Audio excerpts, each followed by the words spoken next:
Okay.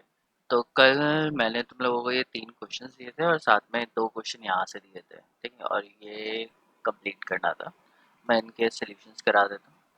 तो इसमें जो पहला क्वेश्चन था, इसके अंदर हमें क्या दिख रहा है कि 2 क्लोराइड हैं और 2 ब्रोमाइड हैं, और हमें किसके बारे में कंसिडर करना है? SN2 रिएक्शन पे। तो SN2 रिएक्शन में जो सबसे इम्पोर्टेंट होता है स्ट्रक्चर, जो कंपाउंड का स्ट्रक्चर है। तो ये क्या है? ये सेकेंडरी है, और ये क्या है? ये भी सेकेंडरी है। ये प्राइमरी है और ये भी प्राइमरी है। तो हमें पता है कि प्राइमरी कार्बन का जो रेट ऑफ रिएक्शन होता है वो काफ़ी ज़्यादा होता है एज कम्पेयर टू सेकेंडरी। तो इन दोनों में से हमें पहले इन दोनों को पहले लिखना पड़ेगा, इन दोनों को बाद में। मैं इसको यहाँ पे फिर से लिखता हूँ। एक क्लोरीन है, एक ब्रोमीन है, क्लोराइड था और एक ब्रोमाइड था। ये 4 ऑप्शंस थे। तो देखो SN2 जब भी तुम फाइंड आउट करोगे तो उसमें सबसे पहला जो चीज़ तुम्हें देखना है वो देखना है स्केलेटन, कार्बन स्केलेटन।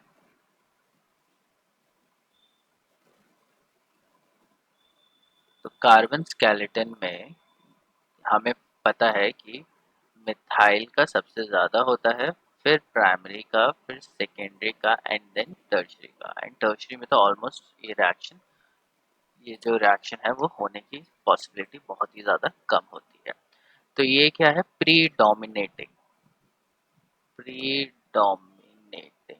जो सबसे इम्पोर्टेंट जो फैक्टर है वो यही है,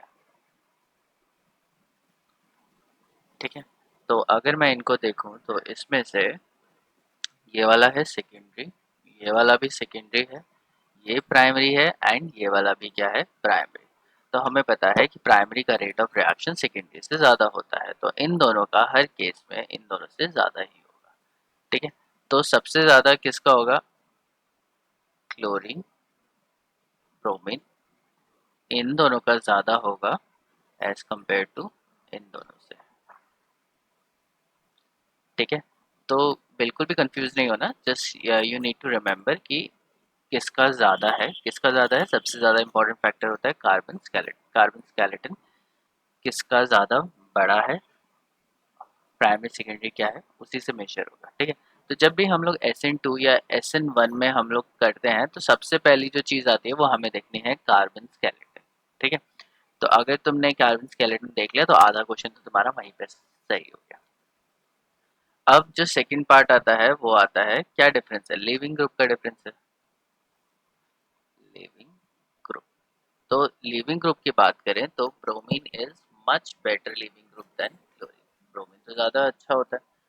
तो सबसे ज़्यादा किसका होगा? ब्रोमीन का होगा, फिर क्लोरीन का होगा, फिर इस वाले ब्रोमीन का होगा, एंड फिर इस वाले का होगा, ठीक है? समझ में आ गई? दीपक समझ में आ गई?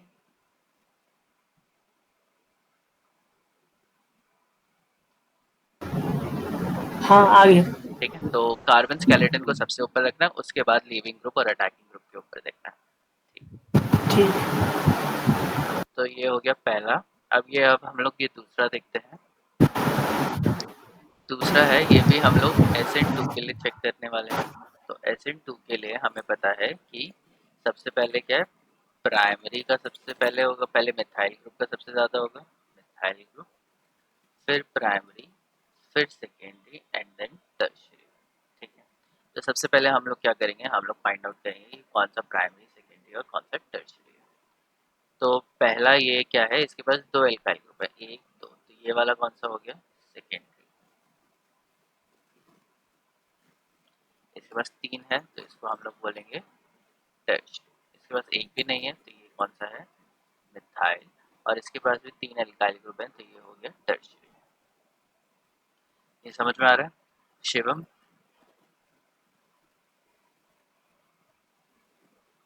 Yes sir. हाँ, आंसर बताओ इसका। तुम्हें क्या लग रहा है सबसे ज्यादा किसका होगा? CH3I का पहला फर्स्ट आएगा सर, हाँ, फर्स्ट में। वेरी गुड, तो ये तो फर्स्ट ही आएगा। उसके बाद आएगा सर फर्स्ट वाला। ये वाला सेकेंडरी है ना, तो ये जी। सेकेंडरी वाला आ फिर गया। अब आएगा सर फोर्थ वाला। फोर्थ वाला, ठीक है, ये हो गया हमारा उसके बाद थर्ड। सेकंड। इसके बाद अब ये तुमने दोनों में से कैसे डिसाइड किया कि इसका पहले होगा इसका बाद में होगा? इसमें 3 मिथाइल लगा हुआ है, इसमें 3 बेंजीन। हाँ, 3 बेंजीन है, उसमें 3 मिथाइल है, तो फिर तुम्हें कैसे तो लगा कि उसका ज़्यादा होगा उसका कम होगा? दोनों टर्शरी हैं, किस चीज़ से डिसाइड होगा हाँ, कि इसका ज़्यादा है या इसका कम है, बताओ?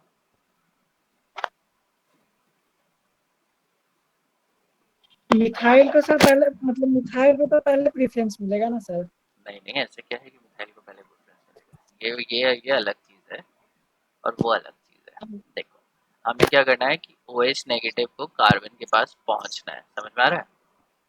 जी। तो यहाँ पे CH3 है, जगह नहीं मिल रही, और यहाँ पे क्या है, 3 बेंजीन लेंगे। अब बेंजीन में कितने कार्बन होते हैं? 6 कार्बन होती है ना? और यहाँ पे कितनी हाँ कार्बन है? 1 कार्बन है। तो 6 जी। कार्बन क्या करेंगे, ज़्यादा रास्ते को ब्लॉक कर देंगे, समझ में आ रहा है? बड़े बड़े ग्रुप है, ये छोटा ग्रुप है और ये इसके कंपैरिजन में काफ़ी बड़ा ग्रुप है। क्लियर हुआ? तो OH को तो यहाँ पे बिल्कुल भी जगह नहीं मिलेगी अंदर घुसने की। यहाँ पे फिर भी वो OH क्या करेगा, कैसे भी करके कार्बन को अप्रोच कर पाएगा। समझ में आया ये? Yes sir, yes sir. हाँ, तो हमें क्या देखना होता है, हमें देखना होता है कि कितनी जगह है, कितनी क्राउडिंग है।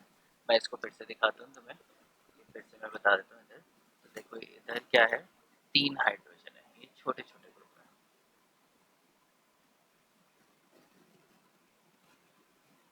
और यहाँ पे क्या है, 3 CH3।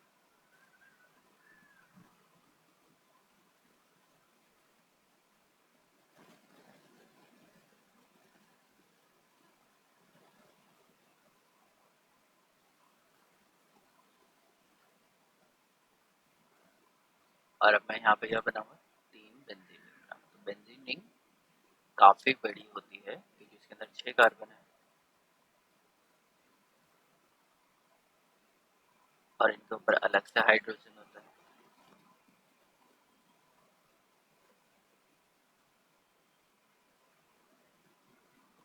समझ में आ रहा है? तो अब अगर OH को अंदर जाना होगा तो OH यहाँ पे कंपैरेटिवली बहुत आसानी से निकल के जा सकता है।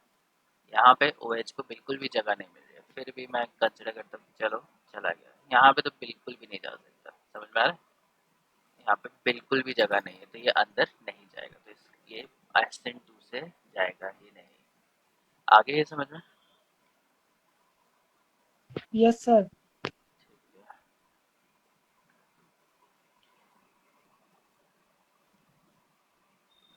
अब कौन है? काजल है और रितिका है। कौन बताएगा मुझे थर्ड वाला आंसर?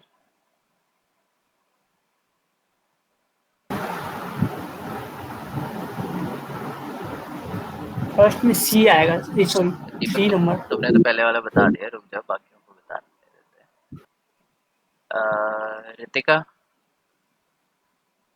हेलो।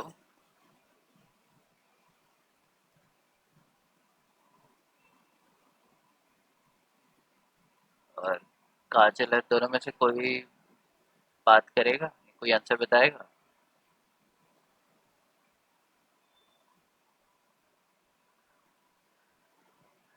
दोनों ही हैं। हाँ चलो दीपक तुम ही बताओ फिर, बाकी तो कोई बता नहीं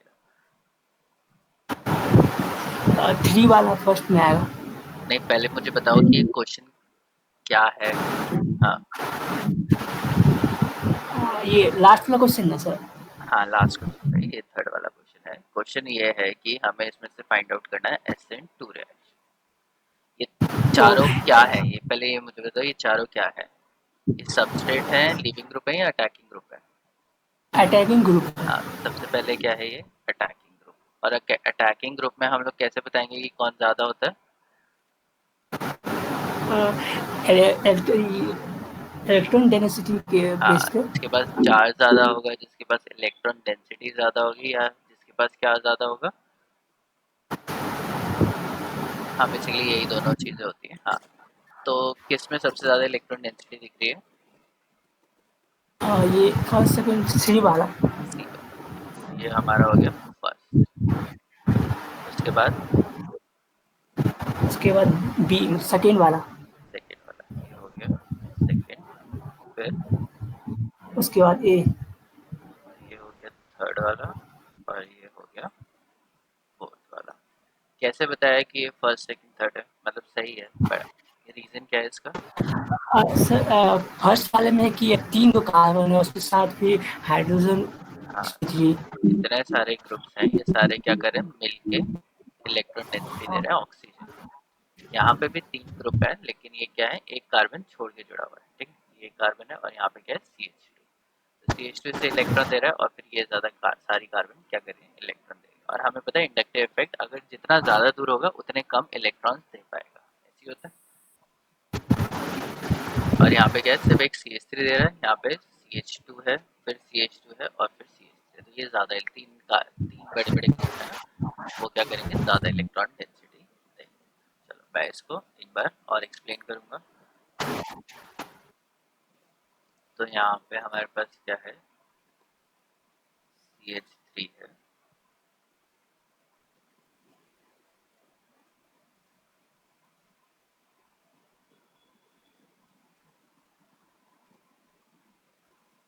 और यहाँ पे O। दूसरे वाले में भी यही था।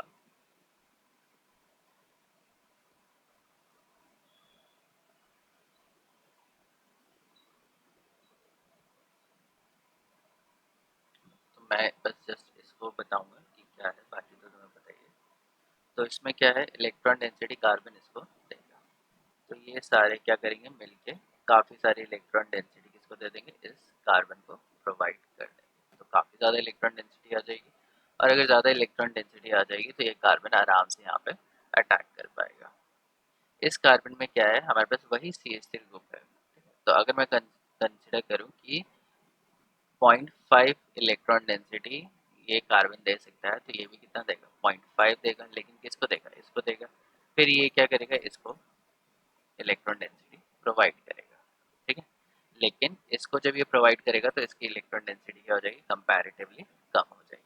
इसमें क्या है कि ये सारे ग्रुप्स क्या है, एक साथ इस कार्बन को इलेक्ट्रॉन डेंसिटी दे रहे हैं, लेकिन ये क्या हो गया, थोड़ा दूर हो गया, तो वो उतना 0.5 इलेक्ट्रॉन डेंसिटी कार्बन को उतना नहीं दे पाएगा, जिसकी वजह से क्या होगा कि इसकी इलेक्ट्रॉन डेंसिटी कम हो जाएगी। ये देखो यहाँ पे 2 हाइड्रोजन है, ये हाइड्रोजन 0.01 देगा, 0.01 देगा, और ये 0.5 दे रहा था। यहाँ पे टोटल कितना दे रहा है, 0.5 दे रहा है, 0.5 दे रहा है, तो ये इसको 0.5 देगा, लेकिन ये 0.5 इसको दे नहीं पाएगा, इसको देगा 0.4, ठीक है। तो छोटा सा माइन्यूट डिफरेंस आएगा, लेकिन काफ़ी बड़ा डिफरेंस हो जाता है वो। तो इस वजह से इसका जो न्यूक्लियोफिलिसिटी है वो कम होगी, और इसकी न्यूक्लियोफिलिसिटी काफ़ी हद तक ज़्यादा होगी, ठीक है। तो ये वाला सही हो गया। अब नेक्स्ट हम लोग करते हैं ये वाला। तो एग्जाम्पल थे, आंसर नीचे ही लिखा हुआ है। In the following pair of halogen compounds, ये halogen compounds which will undergo SN2 faster, इन दोनों में से SN2 फास्टर कौन जाएगा। तो इसको हम लोग देखेंगे, तो इसके साथ एक ग्रुप लगा हुआ है, तो ये कौन सा है, प्राइमरी, और इसके ऊपर 2 ग्रुप लगे हुए हैं, तो ये वाला कौन सा है, सेकेंडरी। और हमें पता है कि मिथाइल का रेट ऑफ रिएक्शन ज़्यादा होता है, then primary, then secondary and then tertiary. तो ऑब्वियसली किसका ज़्यादा होगा, प्राइमरी वाले का। तो हम लोग बोलेंगे इसका जो रेट ऑफ रिएक्शन है वो क्या है, ज़्यादा है एज कम्पेयर टू दिस। अब ये दो हैं, दोनों में से हमें काफ़ी हद तक दोनों चीज़ें सेम दिख रही हैं, लेकिन इसमें क्या है, एक आयोडाइड है और एक क्लोराइड है।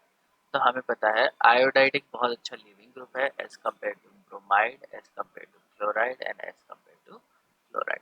तो आयोडाइड पहले निकल जाएगा, आयोडाइड पहले निकल जाएगा, तो ये इसका रेट ऑफ रिएक्शन ज़्यादा होगा, और इसका रेट ऑफ रिएक्शन क्या होगा, कम होगा,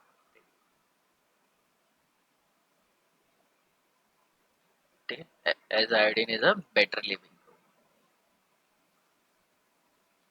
अब नेक्स्ट क्या है, ये क्वेश्चन है SN2। ये क्वेश्चन किसी ने किया,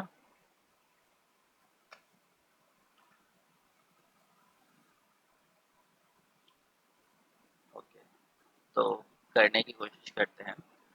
4 आइसोमेरिक ब्रोमो ब्यूटेन बनाना है। तो पहली चीज क्या है, आइसोमर्स बनाने हैं हमें ब्रोमो ब्यूटेन के।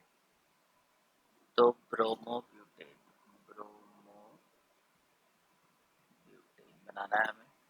ब्यूटेन क्या होता है, 4 कार्बन होती हैं, CH3, CH2, आर। ठीक है, तो ये हो गया ब्रोमोब्यूटेन और इसके क्या करेंगे, 4 आइसोमर बनाएंगे। तो पहला तो ये खुद ही हो गया। अब मैं क्या करता हूँ, ब्रोमीन को बीच में लगा देता हूँ, CH Br CH2CH3। तो ये 1 ब्रोमोब्यूटेन है और ये हो गया 2 ब्रोमोब्यूटेन। अब क्या होगा, मैं यहाँ लगाऊंगा तो वही 2 ब्रोमोब्यूटेन हो जाएगा, तो ये हो नहीं सकता। तो अब मैं तीसरा करता हूँ,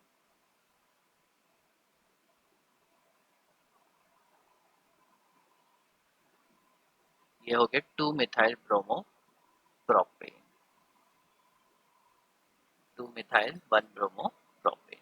ठीक है, और एक चौथा क्या आ जाएगा, CH3 CH3 CH3 Br। तो ये हमारे पास हो गए 4। अब हम लोग क्या करेंगे, फाइंड आउट करेंगे किसका रेट ऑफ रिएक्शन ज़्यादा है। तो किसके केस में करना है, SN2 के केस में करना है। SN2 में हमें पता है मिथाइल का सबसे ज़्यादा होता है, then primary, then secondary and then tertiary. अब हमें फाइंड आउट करना है। तो इस अल्फा कार्बन के साथ कितना एल्काइल ग्रुप लगा है, एक जुड़ा हुआ है, तो ये कौन सी हो गई, प्राइमरी। इस कार्बन के साथ कितना, एक ये और एक ये, 2 एल्काइल ग्रुप है, तो ये हो गया सेकेंडरी। इस कार्बन के साथ एक ही है, तो ये प्राइमरी, और इस कार्बन के साथ एक है। ठीक है, तो ये भी क्या है, एक है, लेकिन ये इस कार्बन के साथ सॉरी 3 है, तो ये क्या हो गया, टर्शियरी। तो सोनू तुम दिख रहे हो मुझे ऑनलाइन, है या नहीं, चला गया है? सर हाँ हाँ, बताओ मुझे किसका ज़्यादा होगा।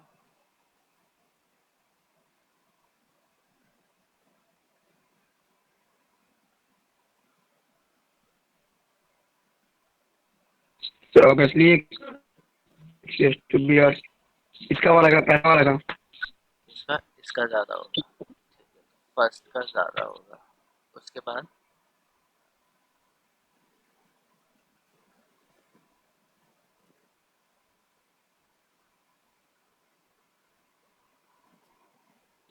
सर मेरे समझ में अच्छा से नहीं आया। आप सर थर्ड नंबर पहले होगा।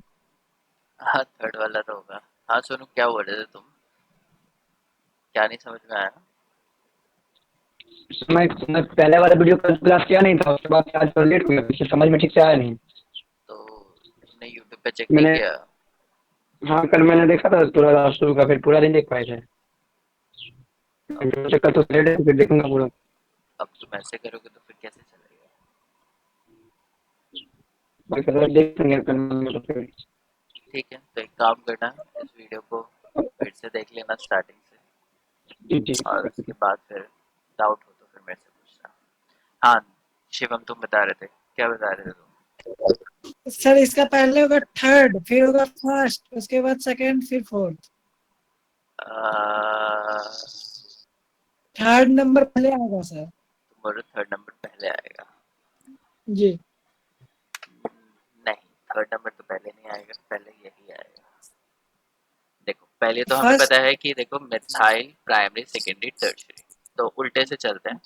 टर्शियरी वाला तो सबसे लास्ट में आएगा, जी। उसके बाद उसके कौन बाद सा आ आएगा, जाएगा दो नंबर। दो सेकेंडरी वाला नंबर। आएगा। ठीक है, इसके बाद अब हमारे पास 2 प्राइमरी हैं। ठीक है, हाँ। 2 प्राइमरी हैं, तो इसमें से हमें चेक करना है कि कौन सा प्राइमरी ज़्यादा आसान होगा। तो मैं इसको बना के दिखाता हूँ। देखो ये ब्रोमीन यहाँ लगा हुआ है, 2 हाइड्रोजन और एक CH2 CH2 एंड CH2। ठीक है, दूसरे वाले के पास जी। क्या है, ब्रोमीन है, 2 हाइड्रोजन है, उसके बाद C, 2 हाइड्रोजन, इधर क्या है, CH3 और यहाँ पे CH3।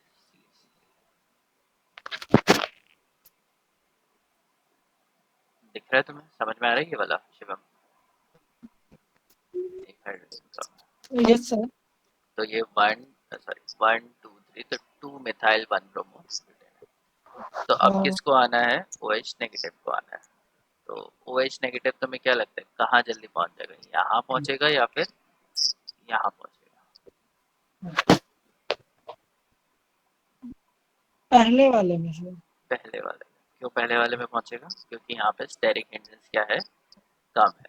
कम दिख रही है ना? और यहाँ पे क्या हुआ, 2 पोजीशन में मिथाइल है, जिसकी वजह से OH को आने में क्या होगा, थोड़ी तकलीफ होगी। समझ में आ रहा है? जी तो इस वजह जी से क्या होगा कि थर्ड वाले का कम होगा और फर्स्ट वाले का मतलब उल्टा लगा दिया मतलब मैंने ये। आसान हाँ, ये ऐसे होगा। समझ में आया? तो तुम्हें क्या देखना है कि पहले देखना है प्राइमरी, और फिर देखना है कि उसके आसपास कितनी क्राउडिंग है, कितनी भीड़ लगी है। अगर ज़्यादा क्राउडिंग होगी, ज़्यादा स्टेरिक हिंड्रेंस है, तो उसको ज़्यादा स्टेरिक हिंड्रेंस प्रोवाइड होगी, और वो जो OH नेगेटिव है वो इतनी आराम से यहाँ नहीं आएगा। देखो, OH जैसे ही यहाँ से आना प्रेफर करेगा, ये क्या करेगा, इसको हटाएगा। ठीक है, यहाँ पे क्या है, OH यहाँ से भी आ सकता है और यहाँ से भी आ सकता है। समझ में आ रहा है? यस वहाँ सर पे क्या है, उसके ग्रुप काफ़ी ज़्यादा पास आ गए तो प्रॉब्लम होगी, स्टेरिक हिंड्रेंस होगी। एक और चीज़ करते हैं, स्टेरिक हिंड्रेंस का ही बात करते हैं हम लोग। CH3 CH CH3 CH2 CH2 CH2 Br। एक ये हो गया। एक और लेते हैं, CH3 CH2 CH CH3 CH2 CH2 Br।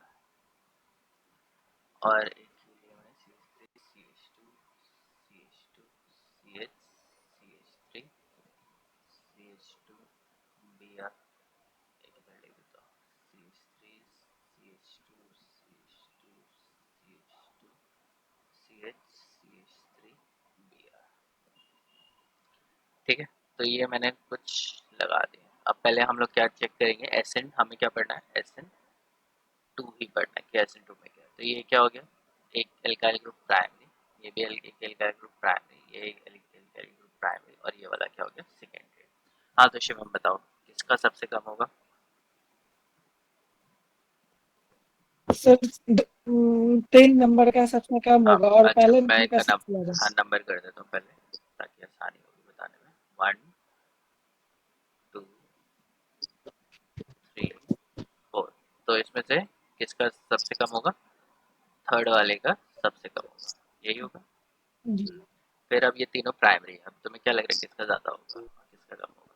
4 इसके बाद 4 इसके बाद कौन सा? फोर्थ।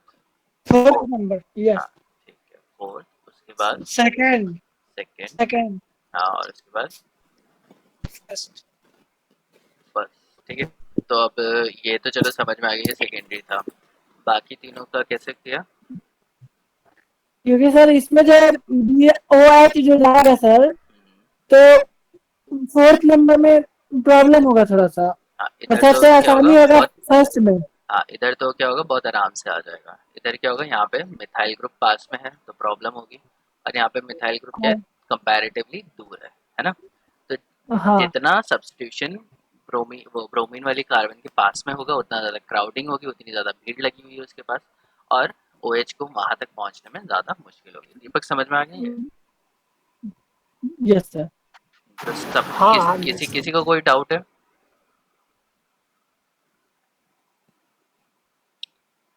नहीं है तो फिर आगे चलते हैं। ठीक है, तो ये तो हमारा क्लियर हो गया, क्या, SN2। नहीं नहीं, एक क्वेश्चन बचा है अभी।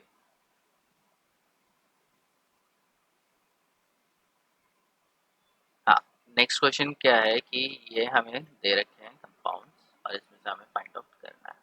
ठीक है, तो ये क्या है, C6H5 बेंजीन होती है, तो ये हो गया बेंजाइल ग्रुप।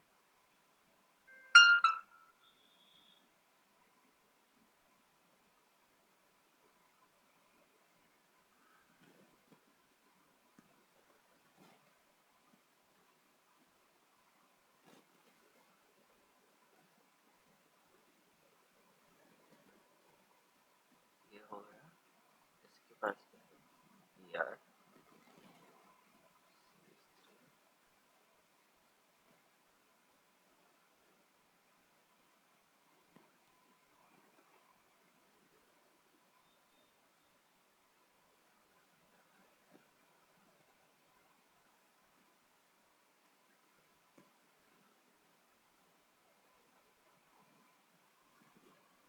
ठीक है, ये 4 कंपाउंड का स्ट्रक्चर मैंने बना दिया। हो सकता है कि तुम्हें स्ट्रक्चर बनाने में थोड़ी डिफिकल्टी हो रही होगी। चलो मैंने इसको बना दिया। हाँ सुनो, अब मुझे एक एक करके तुम चीज़ें बताओ कि सबसे पहले इस क्वेश्चन में हम क्या करेंगे।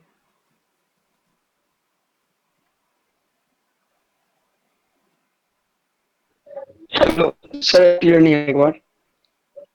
कुछ नहीं, मैंने बस जस्ट स्ट्रक्चर बनाया है और इसमें से मुझे बताना है कि SN2 रिएक्शन में सबसे फास्ट किसका होगा और सबसे स्लो किसका होगा, मतलब ऑर्डर बताना है मुझे किसका, SN2 का। सर तो जिसका सर 1 डिग्री होगा उसका आपसे मतलब कि कम होगा। सबसे पहले उसका होगा, फिर बाद में 2 डिग्री वाला, फिर 3 डिग्री वाला का। नहीं, पहले तो सबसे पहले हम लोग देखेंगे प्राइमरी सेकेंडरी टर्शियरी कौन है ना। हाँ हाँ, तो ये क्या है, इसके ऊपर कितनी है, एक, इस कार्बन के ऊपर एक एल्काइल ग्रुप जुड़ा है, तो ये क्या हो गया, प्राइमरी। ये कार्बन, ये जी, कार्बन कौन सा है, सेकेंडरी। प्राइमरी वाला, ये सेकंड वाला सेकेंडरी। इसके ऊपर कितने कार्बन लगे हैं। दो सेकेंडरी वही है भी। शिवम सोनू को बताने दो। हाँ सोनू बोलो। सर ये थर्ड वाला में सेकेंडरी। इसमें एक हाइड्रोजन है, 2 एल्काइल ग्रुप जुड़े हैं, तो ये सेकेंडरी। और ये फोर्थ वाले में, एक ग्रुप है और 2 बेंजीन होंगे सर, इसमें तो ये तो प्राइमरी होगा ना। तो नहीं, इसमें 3 एल्काइल ग्रुप जुड़े हैं, कार्बन के ऊपर 3 कार्बन जुड़े हैं, दिख रहा है ना, एक कार्बन ये, एक कार्बन ये, एक कार्बन ये, तो ये हो गया टच। अच्छा, तुम्हें दूसरे तरीके से मैं बता देता हूँ। अगर कार्बन के पास 2 हाइड्रोजन होते हैं तो वो होता है प्राइमरी। कार्बन के पास एक हाइड्रोजन होता है तो वो सेकेंडरी होता है। और कार्बन के पास एक भी हाइड्रोजन नहीं होता तो वो होता है टर्शियरी। ठीक है, इस तरीके से समझ लो। तो इस कार्बन के पास कितने हाइड्रोजन है, एक भी नहीं है, तो ये क्या होगा, टर्शियरी। इसके पास एक है तो सेकेंडरी, इसके पास भी एक है सेकेंडरी, और इसके पास 2 हाइड्रोजन है तो ये प्राइमरी। या फिर हम लोग जस्ट डायरेक्टली ये बोलते हैं कि अगर एक एल्काइल ग्रुप लगा हुआ है, एक आर ग्रुप लगा हुआ है, आर ग्रुप क्या हो सकता है, एल्काइल एराइल कुछ भी हो सकता है, तो वो होता है प्राइमरी। 2 आर ग्रुप लगे हैं तो वो सेकेंडरी, एंड 3 आर ग्रुप लगे हैं तो वो होता है टर्शियरी। ये क्लियर हो गया। हम्म, हाँ, अब हमें क्या करना है, अब हमें बताना है कि किसका सबसे ज़्यादा होगा। तो प्राइमरी, 2 सेकेंडरी और टर्शियरी। SN2 में जो सबसे ज़्यादा रेट ऑफ रिएक्शन होता है वो किसका होता है, प्राइमरी का, फिर प्राइमरी सेकेंडरी का, फिर टर्शियरी। का फिर टर्शियरी तो किसका सबसे ज़्यादा होगा। का, ये जो पहले वाला है। हाँ, तो फर्स्ट का सबसे ज़्यादा होगा। उसके बाद हम लास्ट में कर देते हैं, जो फोर्थ वाला है उसका सबसे कम होगा। ये तो क्लियर हो गया, ठीक है। अब इसके बीच में हमारे पास क्या है, 2 ऑप्शन है, एक ये वाला ऑप्शन है और एक ये वाला ऑप्शन है, ठीक है। इन दोनों में से क्या लगता है कि किसका ज़्यादा होना चाहिए, किसका कम होना चाहिए। थर्ड वाला का ज्यादा और फिर उसका सेकंड वाला का कम। हाँ, थर्ड वाले का ज़्यादा होगा और सेकंड वाले का कम होगा। क्यों, ऐसा क्यों होगा। क्योंकि इसके पास एल्काइल एक बेंजीन, क्योंकि सेकेंडरी कार्बन में इसके पास जो है, ब्रोमीन के पास, कार्बन के पास। दोनों के देखो, दोनों में एक एक हाइड्रोजन है, एक एक बेंजीन रिंग है। डिफरेंस किसका है, एक बेंजीन रिंग और एक CH3 ग्रुप का है, यही डिफरेंस है दोनों में। ये तो किस रीजन से हम लोग बोल सकते हैं कि थर्ड वाले का ज़्यादा है और सेकंड वाले का कम है।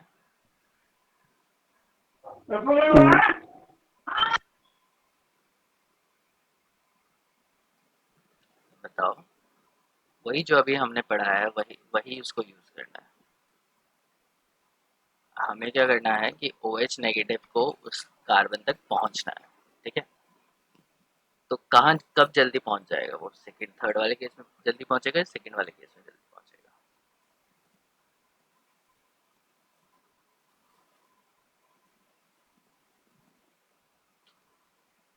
तो एक काम करता हूँ, मैं इसको क्लियर करता हूँ। हाँ दीपक, तुम बताओ, इन दोनों में से तुम्हें क्या लगता है कि कौन जल्दी, जो जिसका थर्ड वाले का ज़्यादा हुआ सेकंड वाले का कम है, किस वजह से।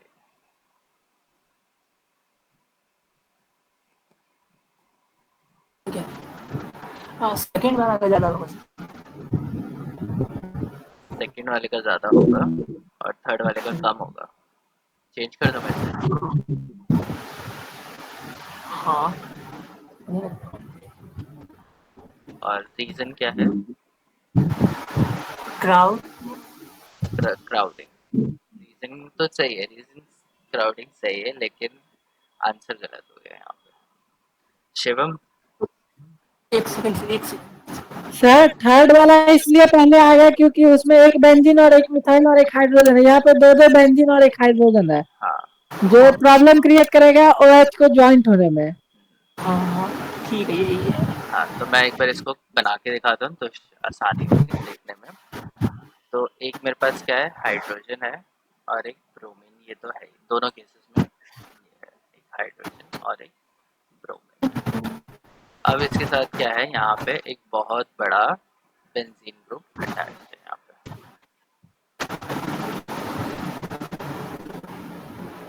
पे, ये भी गलत और इनके ऊपर भी क्या है, हाइड्रोजन अटैच है। ठीक है, ये बड़ा तो हो गई क्योंकि इसके ऊपर क्या है, 6 कार्बन से बना हुआ है, हाँ और यहाँ पे क्या है, एक CH। एक बेंजीन हाँ, और दूसरा मिथाइल।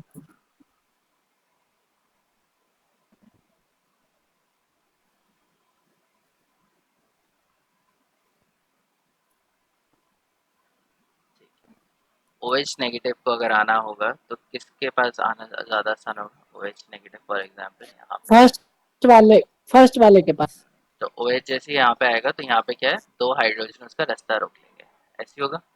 और यहाँ पे क्या है, यहाँ पे हाइड्रोजन है, यहाँ पे हाइड्रोजन, फिर भी वो क्या होगा, कंपैरेटिवली यहाँ से आराम से पहुँच जाएगा। समझ में आ रहा है? पास कर सकता हूँ। हाँ, तो यस सर। ये एक, इतना तो सेम ही था, ये सेम है, ये सेम है, ये सेम है, बस यहाँ पे क्या है, एक CH3 और एक बेंजीन है। तो CH3 का जो साइज होता है वो छोटा होता है देन बेंजीन। ठीक है, साइज कंपैरिजन है ये।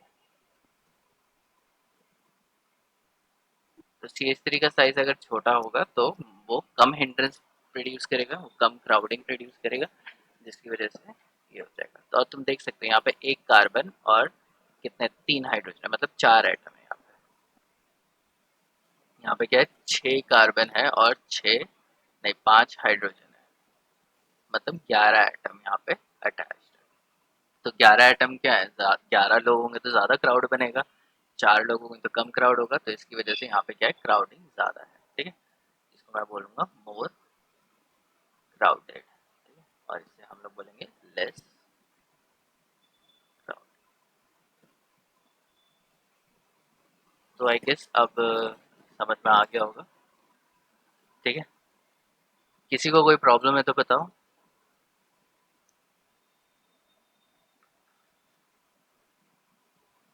नहीं, तो चलो अब हम लोग स्टार्ट करते हैं हमारा दूसरा SN1। SN1 stands for substitution,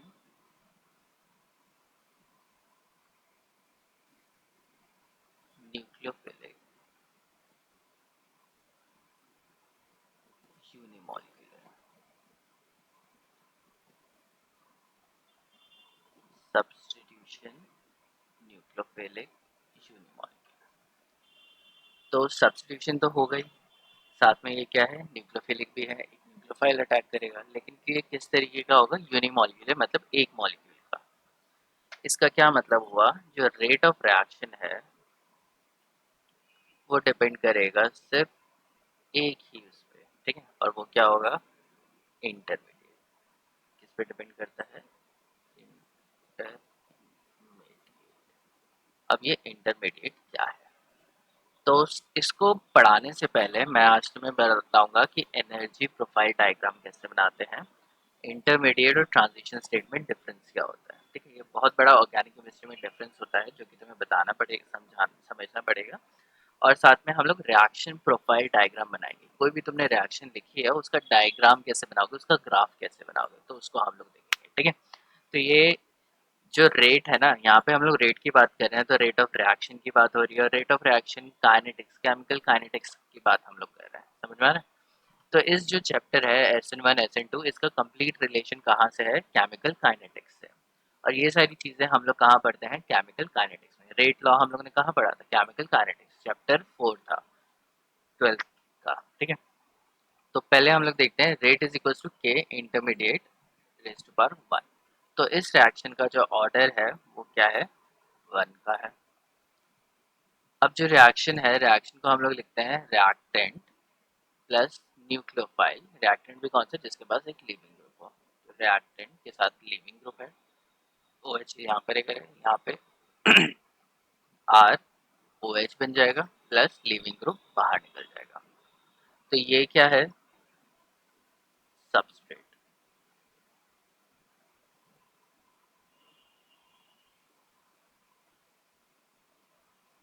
ये क्या है, न्यूक्लियोफाइल या अटैकिंग ग्रुप बोल सकते हो तुम। सबस्ट्रेट के अंदर क्या है, दो चीजें हैं, ये है कार्बन स्केलेटन और ये क्या है, लीविंग ग्रुप। ये हो गया प्रोडक्ट और ये हो गया बाय प्रोडक्ट। मतलब प्रोडक्ट के साथ में निकलने वाले और दूसरे प्रोडक्ट जिनसे हमारे मतलब जिनका हमारा कोई इंटरेस्ट नहीं है, कि बाय प्रोडक्ट कुछ भी निकलता रहे, हमें वो चाहिए नहीं, तो वो वेस्ट है हमारे लिए। ठीक है, तो ये हमें क्या मिल रहा है, ये है। अब इसमें मैंने क्या बोला, जो रेट है वो किसकी, SN2 की अगर हम लोग बात करें तो हम लोग बोलते हैं रेट जो है वो किसके इक्वल होता है, कि सबस्ट्रेट के और अटैकिंग ग्रुप के।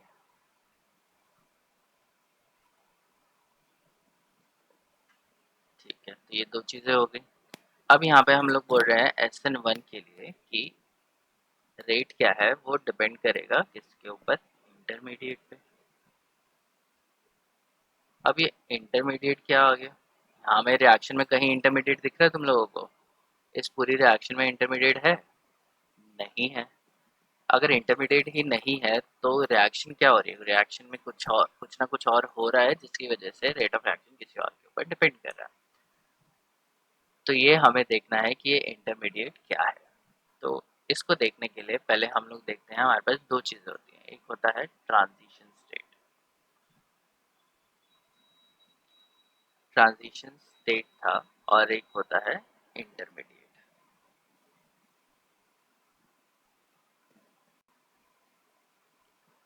इंटरमीडिएट का मतलब तुम्हें समझ में आ रहा होगा कि बीच का कोई चीज़ है, ठीक है। और ट्रांजिशन स्टेट क्या है, तो पहली जो चीज़ मैंने तुम्हें बता रखी है, ये क्या होता है, इमेजिनरी होता है, मतलब नो रियल एग्जिस्टेंस।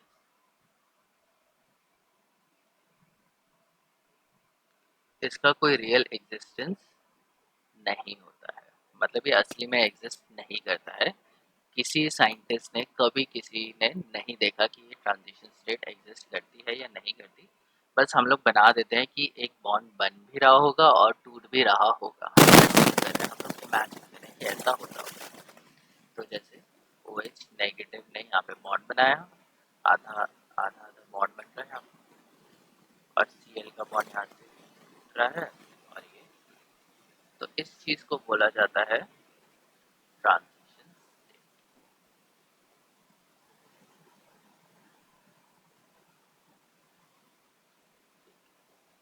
और मैं अगर दूसरी चीज़ बोलूँ तो ये क्या होते हैं, काफ़ी हद तक अनस्टेबल होते हैं।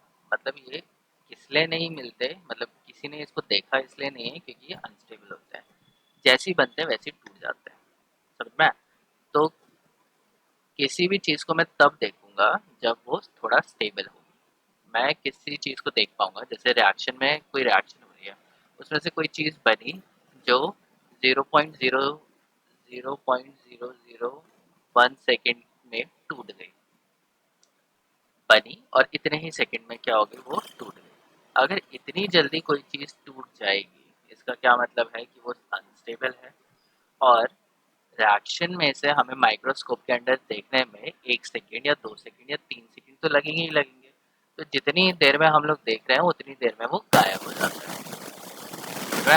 तो हमें लगता है कि वो एग्जिस्ट करता ही नहीं है, कभी किसी ने इसको देखा नहीं है। तो नहीं, बनता तो है लेकिन कभी कोई इसे देख नहीं पाता। अगर हम लोग साइंस में बोलें कि इस चीज़ को हम लोग नहीं देख पा रहे हैं, इसका क्या मतलब हुआ कि वो चीज़ एग्जिस्ट नहीं कर रही है, ठीक है, और उसको हम लोग फील भी नहीं कर पा रहे हैं, तो हमारे हिसाब से ये चीज़ एग्जिस्ट नहीं करती है। बट ये सिर्फ एक थ्योरी है कि ऐसा होना चाहिए। इंटरमीडिएट ये होते हैं रियल, ये असली में एग्जिस्ट करते हैं, दे हैव एक्चुअली एग्जिस्ट, ये असली में एग्जिस्ट करते हैं। तो इंटरमीडिएट बहुत तरीके के होते हैं। सबसे कॉमन इंटरमीडिएट जो हमें यहाँ पे पढ़ना है वो है कार्बोकेटायन। एग्जाम्पल क्या है? कार्बोकेटायन। तुम्हें पता है कार्बोकेटायन क्या होता है? कार्बन आयन जब उसके ऊपर नेगेटिव चार्ज हो, रेडिकल जब उसके पास एक खाली इलेक्ट्रॉन, मतलब 7 इलेक्ट्रॉन है, एक इलेक्ट्रॉन चाहिए, तो उसे हम लोग बोलेंगे रेडिकल। ठीक है। एक होता है कार्बीन, मतलब 2 एटम जुड़े हुए हैं और 2 इलेक्ट्रॉन है, इसे हम लोग बोलेंगे कार्बीन। इसी तरीके से नाइट्रीन होता है, जब 2 इलेक्ट्रॉन,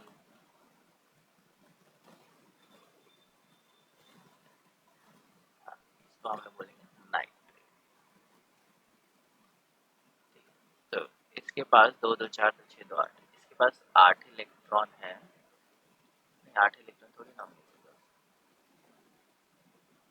6 इलेक्ट्रॉन इसके पास है, 2 2 4 5 6 इलेक्ट्रॉन इसके पास है। तो मतलब इनको क्या चाहिए? 2 इलेक्ट्रॉन चाहिए ऑक्टेट कंप्लीट करने के बाद के लिए। इसके पास 7 इलेक्ट्रॉन है, 2 2 4 2 6 और एक 7। इसके पास पूरे 8 इलेक्ट्रॉन है और इसके पास कितने? 6 इलेक्ट्रॉन है। ये तुम्हें याद नहीं करना कि कितने इलेक्ट्रॉन्स हैं, वो मैंने बस जस्ट गिन के बताया है। चलो मैं तुम्हें बता देता हूँ कि गिना कैसे है। तो जो कार्बन और हाइड्रोजन के बीच में जो बॉन्ड बनेगा तो कितने इलेक्ट्रॉन होंगे? 2 इलेक्ट्रॉन होंगे। तो कितने इलेक्ट्रॉन? 6 हो गए। यहाँ पे देखो कितने हैं? 2 इलेक्ट्रॉन तो यहाँ पे है ही। ठीक है। कार्बन के पास कितने होते हैं? 4 इलेक्ट्रॉन होते हैं। तो 1 2 3, 3 और एक 4, 3 हाइड्रोजन के साथ बनाया तो एक एक बॉन्ड बना लिया, तो ये कितने हो गए? 6 हो गए। और एक इसका ऐसे ही पड़ा हुआ है, तो मतलब कितने? 7 इलेक्ट्रॉन। अब इसने एक इलेक्ट्रॉन बाहर से ले लिया तो उसके ऊपर कौन सा चार्ज आ गया? नेगेटिव चार्ज आ गया। तो ओवरऑल कितने इलेक्ट्रॉन हो गए? 8 इलेक्ट्रॉन। इसके पास कितने हैं? 1 2 3 4 5 6 और एक ये एक्स्ट्रा मुझे यहाँ पे इलेक्ट्रॉन दिख रहा है, तो इसको हम बोलेंगे 7 इलेक्ट्रॉन। यहाँ पे 1 2 3 4 और 2 6, 1 2 3 4 5 6 6 इलेक्ट्रॉन। समझ में आया? तो इंटरमीडिएट क्या होते हैं? ये रियल होते हैं। और रियल क्यों है? क्योंकि ये है स्टेबल।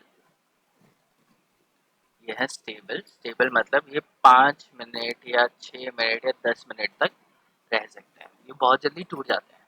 ठीक है। लेकिन ये क्या होता है? कंपैरेटिवली स्टेबल होता है।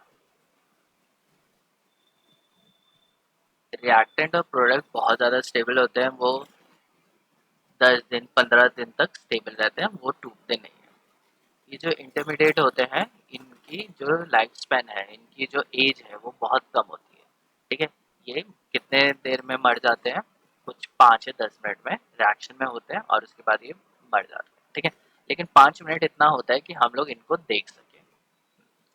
जो ट्रांजिशन स्टेट होती है वो बहुत ही ज़्यादा अनस्टेबल होती है। बहुत ज़्यादा अनस्टेबल क्या? क्योंकि इसका लाइफ स्पैन जो है वो बहुत ही ज़्यादा कम है। मतलब हमारे पल के झपकाने से पहले ये खत्म हो जाता है। ठीक है। तो इंटरमीडिएट क्या होते हैं? कंपैरेटिवली स्टेबल होते हैं और ट्रांजिशन स्टेट स्टेबल नहीं होती है। ये स्टेबल नहीं होती है तो इसलिए कोई देख नहीं पाया, तो इसे हम लोग बोलते हैं कि ये इमेजिनरी होती है और ये रियल एग्जिस्टेंस नहीं होती है। इंटरमीडिएट की क्या होती है? रियल एग्जिस्टेंस होती है। सिर्फ इंटरमीडिएट इतने नहीं है, और भी इंटरमीडिएट हो सकते हैं। हमारे लिए काम का है सिर्फ ये वाला कार्बोकेटायन, यही हमारे लिए सबसे ज़्यादा इम्पोर्टेंट है। ठीक है। तो ट्रांजिशन स्टेट और इसमें हम लोग चीज़ समझ गए। अब जो SN1 रिएक्शन होती है, ये जो रिएक्शन होती है ये होती है 2 स्टेप में। हम लोग बाहर से दिखाते हैं एक स्टेप, लेकिन वो टूट जाती है किसमें? 2 स्टेप्स में। तो मैं इसको 2 स्टेप्स में डिवाइड करने की कोशिश करता हूँ। मैंने ये लिया CH3 CH3 CH3, यहाँ पे Cl लिया और यहाँ पे OH नेगेटिव है, प्रोडक्ट बनेगा CH3 CH3 CH3 OH plus Cl negative निकल जाएगा। अब जो SN1 अगर हम लोग रिएक्शन करते तो वो एक स्टेप में होता, OH क्या होता है यहाँ से आता और Cl को यहाँ से भगा देता।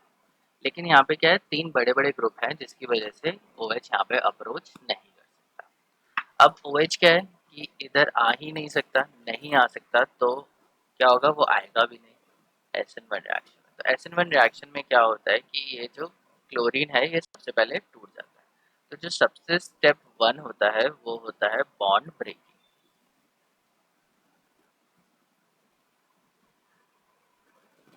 SN1 में हम लोग क्या बोल रहे थे, SN2 में क्या बोला था, bond making and bond breaking takes place simultaneously.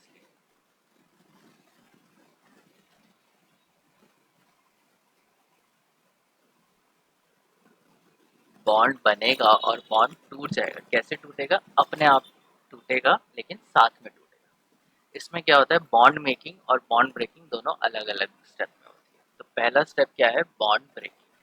तो ये जो कार्बन है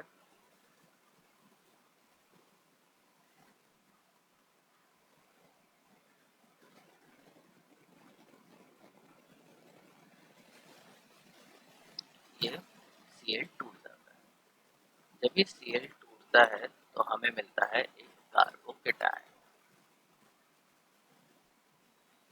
पॉजिटिव प्लस Cl नेगेटिव। अब देखो लेफ्ट हैंड साइड पे चार्ज, टोटल चार्ज क्या है, 0। तो राइट हैंड साइड पे भी दोनों को मिला के चार्ज कितना होगा, 0, +1 -1 0। ठीक। इस रिएक्शन पे मैंने क्या लिखा, इक्विलिब्रियम का साइन लिखा। क्यों लिखा, क्योंकि ये क्या है, स्लोएस्ट स्टेप है, बहुत ही धीरे होता है ये रिएक्शन, ठीक, काफी ज्यादा धीरे होता है। तो ये हो गया स्टेप 1। और अब हमारा स्टेप 2 क्या है, बॉन्ड मेकिंग। बॉन्ड अब हम क्या करेंगे, बनाएंगे। बॉन्ड मेकिंग में क्या होगा कि OH नेगेटिव आएगा,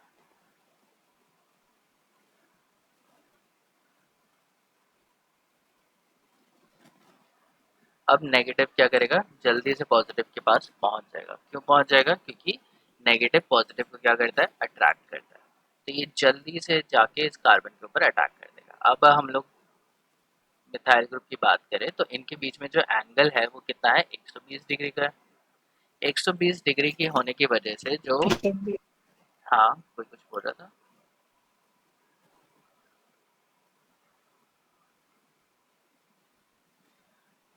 ओके एनीवेज। तो यहाँ पे जो एंगल है वो 120 डिग्री का है। 120 डिग्री का होने की वजह से ये मिथाइल दूसरे मिथाइल से काफ़ी दूर है। काफ़ी दूर है तो मतलब यहाँ पे जगह है कि OH नेगेटिव आ सकता है। जब हम लोग टेट्राहेड्रल की बात करते हैं तो एंगल होता है 104। तो 104 ऑब्वियसली एंगल कम है और 120 एंगल क्या है, काफ़ी हद तक ज़्यादा है। तो OH को जगह मिलती है और OH क्या होता है, यहाँ पे पहुँच जाता है। ठीक है। दूसरी चीज़ क्या है कि ये होता है प्लेनर। प्लेनर होने की वजह से OH क्या कर सकता है, ऊपर से भी अटैक कर सकता है और नीचे से भी अटैक कर सकता है, दोनों जगह से अटैक कर सकता है। तो प्रोडक्ट हमारा बन जाता है ये वाला।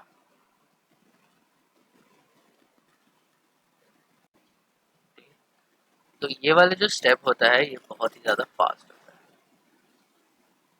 ये स्टेप क्या है, फास्ट, और ये स्टेप क्या है, स्लो। उसमें भी मैंने क्या लिखा है, स्लोएस्ट स्टेप। यहाँ तक सबको समझ में आ गया, किसी को कोई डाउट है यहाँ पे?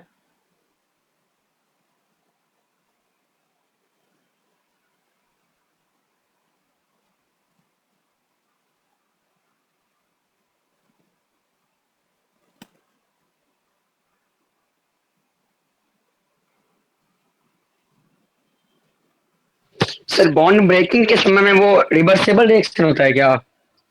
यस, ये जो रिएक्शन होती है वो रिवर्सिबल होती है।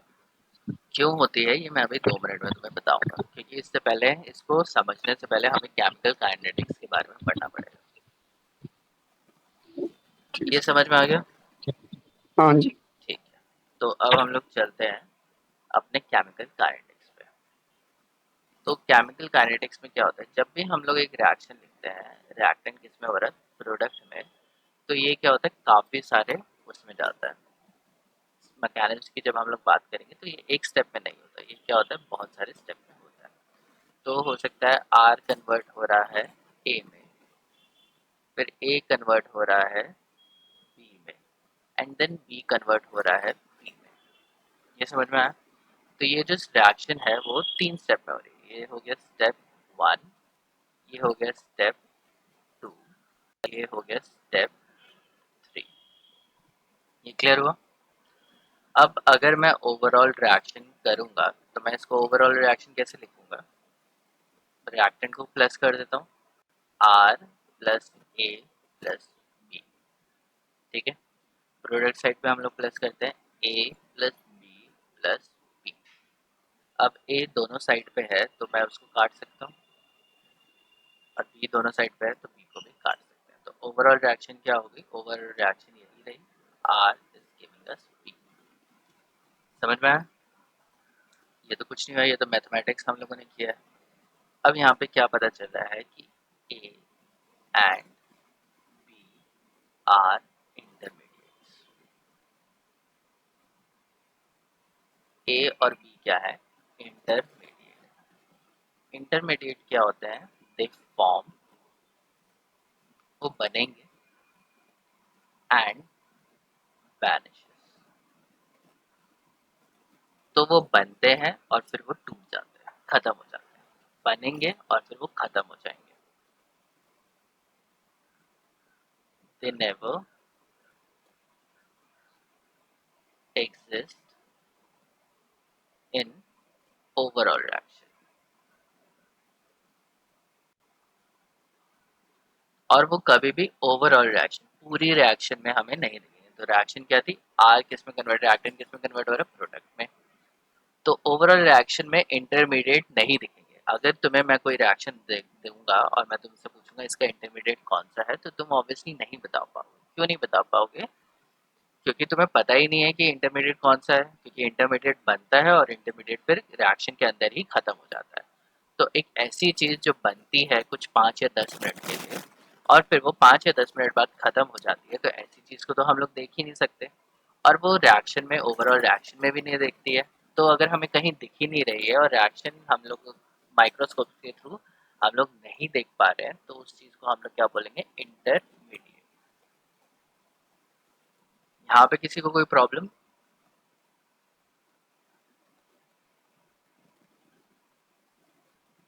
तो ये देखना है कि इंटरमीडिएट क्या होते हैं, बनते हैं, और इंटरमीडिएट क्या हो जाते हैं, फिर खत्म हो जाते हैं।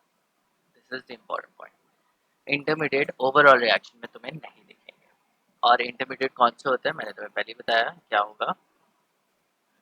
कार्बोकेटायन, कार्बेनायन, रेडिकल, बहुत सारे होते हैं, ठीक है। तो ये क्या होते हैं? रिएक्शन में पार्टिसिपेट करते हैं, ये बनते हैं, फिर ये खत्म हो जाते हैं, फिर और भी हो सकता है। और एक रिएक्शन में ज़रूरी नहीं है कि एक ही इंटरमीडिएट होगा, हो सकता है 2 या 3 इंटरमीडिएट हो। ये क्लियर हो गया? ये ठीक है। अब हम लोग क्या करते हैं, इनको फाइंड आउट करते हैं कि इनका रेट ऑफ रिएक्शन क्या है, इसको यहाँ से बनने में कितना टाइम लगेगा। फॉर एग्जाम्पल, इसको बनने में लगता है मुझे 1 सेकेंड, इसको बनने में लगते हैं 5 मिनट, और इसको बनने में लिखते हैं 10 मिनट। तो इसमें से जो स्लोएस्ट स्टेप है, जो सबसे धीरे स्टेप है, वो कौन सा है? ये वाला, स्टेप 1। तो स्टेप 1 क्या है? स्लोएस्ट स्टेप है। स्टेप 1 मैंने यहाँ पे ले लिया, स्लोएस्ट स्टेप। अब इसको स्लोएस्ट मैं क्यों बोल रहा हूँ? अच्छा, दूसरी चीज़, जो स्लोएस्ट स्टेप होता है उसको हम लोग डिनोट कर देते हैं इक्विलिब्रियम के साइन से। उसको हम लोग डिनोट कर देते हैं किससे? इक्विलिब्रियम के साइन से। अब ये जो स्टेप है वो स्लो क्यों हुआ? अब ये स्टेप स्लो इसलिए हुआ क्योंकि रिएक्टेंट किस में कन्वर्ट हो रहा है? इंटरमीडिएट ए में, और इंटरमीडिएट ए किस में कन्वर्ट हो रहा है? इंटरमीडिएट बी में। लेकिन कई बार क्या होता है कि रिएक्टेंट इंटरमीडिएट ए में कन्वर्ट हो रहा है और इंटरमीडिएट ए वापस रिएक्टेंट में टूट जाता है। समझ में आ रहा है? आर ए में कन्वर्ट हुआ और ए क्या हो गया? वापस टूट गया। अगर वापस टूट गया तो उसे फिर से बनना पड़ेगा। तो इस चीज़ में क्या हो जाता है? काफ़ी हद तक देर लग जाती है। एक सेकंड।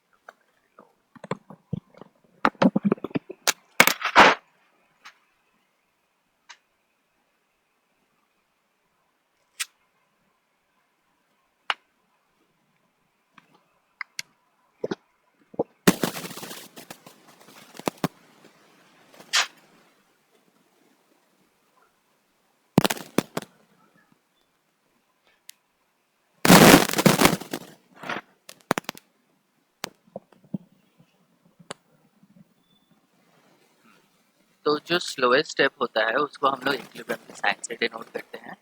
और स्लोएस्ट स्टेप का क्या मतलब होता है कि, या फिर मैं बोलूँ जो भी स्लो स्टेप होते हैं उनको हम लोग डिनोट करते हैं किससे, इक्विलिब्रियम से। और जो फास्ट स्टेप्स होंगे उनको हम लोग डिनोट करेंगे एक सिंगल एरो से। सिंगल एरो का मतलब क्या है कि बी जैसे ही बनता है वो पी में खत्म हो जाता है। जैसे ही बी पी में कन्वर्ट हो जाएगा तो उसको कम टाइम लगेगा।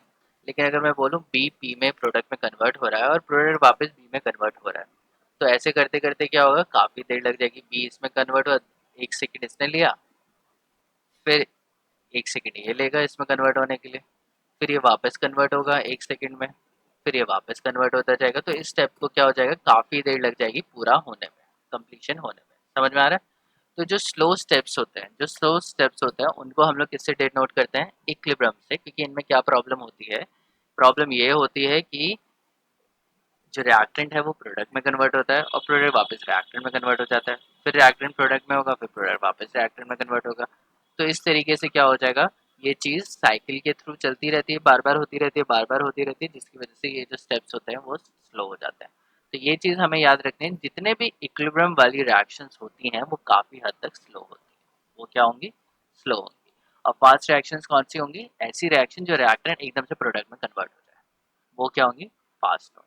और एक ऐसी रिएक्शन जो रिएक्टेंट कभी भी प्रोडक्ट में कन्वर्ट नहीं होता, तो मतलब वो रिएक्शन नहीं होने वाली, ना ही वो इक्विलिब्रियम से होगी, ना ही वो उससे होगी। ठीक है, तो फास्ट रिएक्शन को हम लोग किससे यूज करेंगे, एक सिंगल एरो से। स्लो रिएक्शन को किससे हम लोग डिनोट करेंगे, इक्विलिब्रियम से। इतना क्लियर हो गया? ठीक है, तो अब क्या होता है, रेट डिटरमाइनिंग स्टेप हम लोग बोलते हैं। रेट डिटरमाइनिंग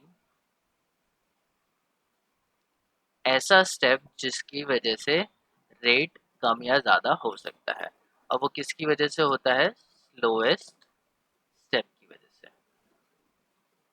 ठीक है, तो जो स्लोएस्ट स्टेप होता है, जो सबसे धीरे स्टेप होने वाला होता है, उसको हम लोग बोलते हैं रेट डिटरमाइनिंग स्टेप। वो हमारा हो गया रेट डिटरमाइनिंग स्टेप। मतलब ये जो रिएक्शन हो रही है इसको होने में कितने लग रहे हैं, 10 मिनट लग रहे हैं।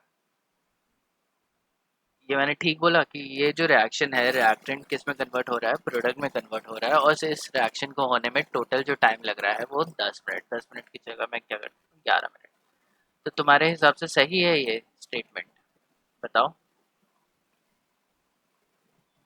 या फिर इसको 16 मिनट लगने चाहिए थे रिएक्शन होने में,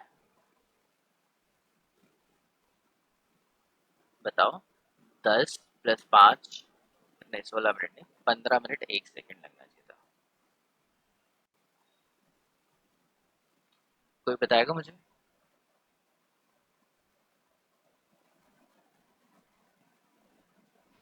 सर एक बात यही, क्या मुझे समझ में नहीं आया, फिर से बोलो। हाँ सही, मतलब कि आप जो स्टेप बोल इसमें 11 मिनट 15 मिनट, हाँ हाँ, इसमें तो टाइम आप जैसे तीनों को ऐड करेंगे, जब प्रोडक्ट में कन्वर्ट हो रहा है तो समय तो लगेगा 15 मिनट। हाँ 15 मिनट आना चाहिए। हाँ, लेकिन मैं क्या बोल रहा हूँ, ये जो रिएक्शन है वो 11 मिनट में कंप्लीट हो जाएगी। अब मैं क्यों बोल रहा हूँ ऐसा, क्योंकि ये है पैरेलल रिएक्शन, मतलब ये सारी एक साथ चलती है रिएक्शन। ठीक है, जैसे ही पहला मॉलिक्यूल आर ए में कन्वर्ट हुआ, जैसा ही पहला मॉलिक्यूल इसमें कन्वर्ट होता है, वो उसी टाइम में बी में कन्वर्ट हो जाएगा। क्योंकि इसको पहला मॉलिक्यूल को कन्वर्ट होने में कितना मिलेगा, 10 मिनट लगेगा। 10 मिनट में फिर ये यहाँ पे आ जाएगा। ठीक है, उसके बाद फिर यहाँ पे क्या होगा, दूसरा मॉलिक्यूल लगेगा जिसको फिर 10 मिनट लगेंगे इसमें कन्वर्ट होने में। तो जब तक ये 10 मिनट ये यूज़ होंगे दूसरे मॉलिक्यूल को करने में, 5 मिनट 1 सेकेंड वाला उसी टाइम पे हो चुका होगा। समझ में आ रहा है? ये दो स्टेप इसमें कन्वर्ट हो जाते हैं। तो इसलिए मैंने लिखा कि 10 मिनट या 11 मिनट इसको लगेंगे इस रिएक्शन को होने में, क्योंकि ये वाले जो दो स्टेप्स हैं वो बहुत जल्दी हो जाते हैं। जितनी देर में ये होगा उतनी देर में ये हो जाएंगे। अगर इसका एक मॉलिक्यूल ए में कन्वर्ट हो गया, उतने ही जल्दी फिर ये बी और सी कन्वर्ट हो जाएंगे। तो जो ये वाला है इसको हम लोग ज़्यादा बॉदर नहीं करते हैं। चलो मैं दूसरे एग्जाम्पल से समझाता हूँ। एक रेस लग रही है, तो ए किस में कन्वर्ट हो रहा है, बी में। बी से वो सी में हो रहा है, सी से डी में हो रहा है। ठीक है,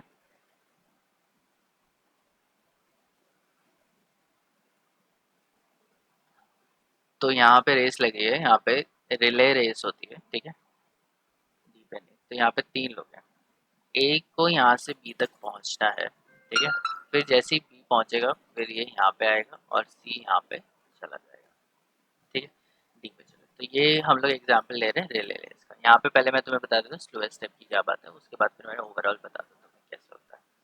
एक दूसरी टीम है, दूसरा कलर ले लेते हैं, ए से वो उसको भी बी में जाना है, ये फिर सी में जाएगा और उसके डी में जाएगा। ये 2 टीम है, टीम ए होगी और ये होगी टीम बी। तो टीम ए जो पहला होता है इसको लगते हैं 15 मिनट यहाँ से यहाँ पहुँचने में, ठीक है। कुछ प्रॉब्लम है इसके साथ, तो इसे ये अच्छा रेसर नहीं है। यहाँ से यहाँ पे इक्वल डिस्टेंस है, ये 6 मिनट में कर लेता है और ये वाला भी क्या कर रहा है 6 मिनट में कर देता है, ठीक है। दूसरा जो ग्रुप है उनको लगते हैं यहाँ से यहाँ कन्वर्ट करने में 6 मिनट, 6 मिनट इधर और 6 मिनट इधर। समझ में आ रही है? तो कौन सी टीम जीतेगी, टीम ए या टीम बी?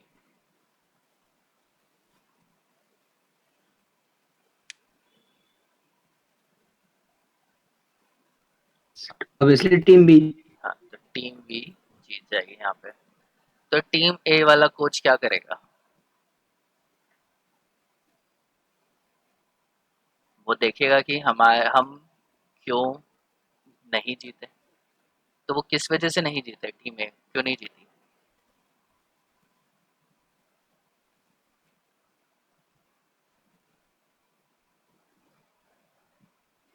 हेलो, आवाज आ रही है क्या?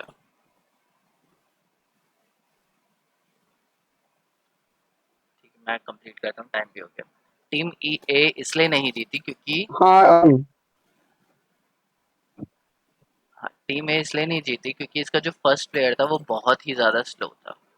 तो उसका जो कोच होगा वो क्या करेगा, इसको चेंज करने की कोशिश करेगा। तो ये जो स्टेप हो गया ये हो गया स्लोएस्ट स्टेप और ये हो गया फास्ट स्टेप। ये फास्ट स्टेप हो गया और ये भी स्टेप क्या हो गया, फास्ट स्टेप। अगर उसे इसका जो रेट है वो बढ़ाना है तो वो किसको चेंज करेगा, वो चेंजेस करेगा पहले वाले प्लेयर में।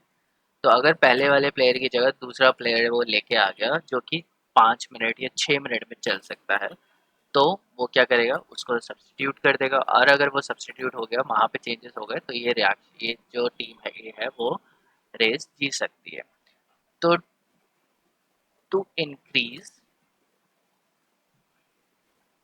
The rate of reaction, rate of reaction को इंक्रीज करने के लिए हमें क्या करना पड़ता है, वी नीड टू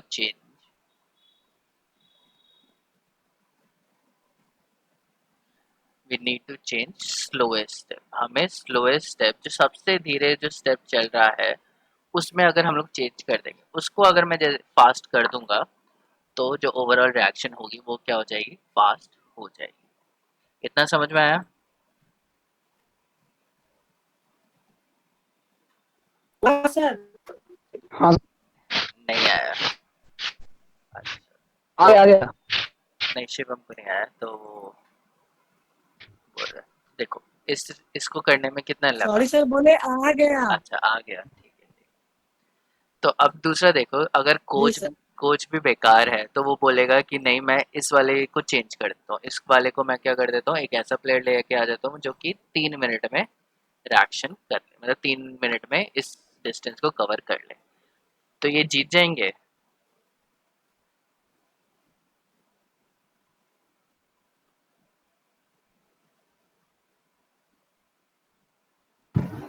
नहीं नहीं क्योंकि क्या किया है, जो चेंजेस करे हैं वो फास्ट वाले स्टेप में कर दिया, जो पहले से ही फास्ट है उसको थोड़ा सा और फास्ट कर दिया। लेकिन जो मिनिमम टाइम है वो 15 मिनट तो लगाएगा ही लगाएगा।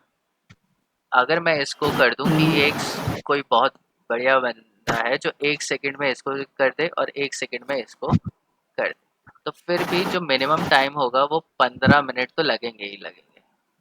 समझ में आया? तो 15 मिनट तो लगेंगे ही लगेंगे। हाँ। तो मुझे ओवरऑल अगर चेंजेस करने हैं तो मुझे सबसे ज़्यादा चेंजेस किस में करने होते हैं, जो स्लोएस्ट होता है उसमें, ठीक है। तो रेट ऑफ रिएक्शन के लिए भी ये भी सेम ही है कि जैसे ही जो स्लोएस्ट स्टेप होगा, अगर इसको मैं फास्ट कर दूं तो जो ओवरऑल रिएक्शन होती है उसका रिएक्शन बहुत जल्दी चला जाता है, ना कि अगर मैं 5 मिनट को 2 मिनट कर दूं तो उससे कोई खास फर्क नहीं आएगा। लेकिन जो स्लोएस्ट स्टेप है उसको अगर मैं तेज कर पाऊँ तो रेट ऑफ रिएक्शन क्या हो जाएगा, ऑटोमेटिकली बढ़ जाएगा। ठीक है, तो आज के लिए हम लोग इतना ही करते हैं। कल मैं तुम्हें ये फिर से समझाता हूँ, ठीक है, और मैं बताता हूँ कि स्लोएस्ट स्टेप क्या होता है, कैसे उसका रेट ऑफ रिएक्शन देखा जाता है। ठीक है, तो ये आज कंप्लीट नहीं हो पाएगा, इसको कल ही करते हैं। और मंडे से करना। हाँ, कल तो सैटरडे है, हाँ मंडे को देखते हैं। ठीक है। ठीक।